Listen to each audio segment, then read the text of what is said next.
GeoGebre si ideme narysovať výšku trojuholníka.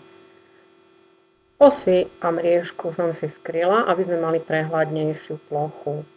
Narysujeme si cez ikonu enuholník, trojuholník. Kliknúcim ľavým tlačítkom na plochu skončíme v bode, kde sme začali. Teraz si vyberieme priamku, narysujeme priamku, na ktorej vlastne trojuholník stojí, čiže umiestnime ju do dvoch bodov. V tejto priamke dáme príznak čiarkovaný štýl, tenší.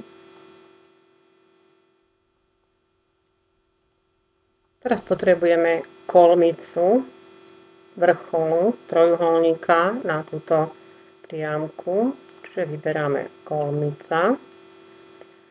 V pomocníkovi nám vlastne GeoGebra napovedá, musíme vyznačiť bod, čiže bod tento, vrchol trojuholníka, a priamku musíme vyznačiť túto čiarkovanú, nie úsečku toho trojuholníka. Vyberieme po nakreslení kolmice priesečník objektov. Potrebujeme vlastne priesečník danej kolmice narysovanej s čiarkovanou priamkou. Z týchto dvoch bodov, z vrcholu trojuholníka a zvoleného alebo narysovaného priesečníka, definujeme úsečku, ktorá bude našou hľadanou výškou. Čiže označíme dva body. Jeden bod, druhý bod. V tejto priamke, teda úsečke, cez pravé tlačítko vyberieme úsečku. Cez vlastnosti dáme hrubší štýl, hrúbku. Môžeme zvoliť inú farbu, napríklad modrú. A v pomenovaní túto výšku nazveme. Vieme, že výška má index. Index píšeme v GeoGebre pod čiarníkom, čiže V, podčiarník.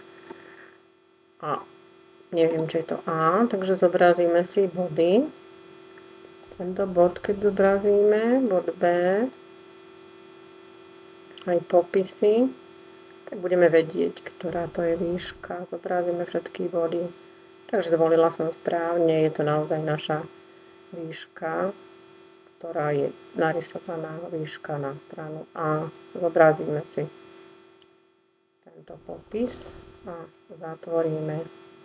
Ako náhle v polohe pohyb budeme pohybovať vrcholom A, výška nám stále naozaj zostane výškou v tomto trojuholníku.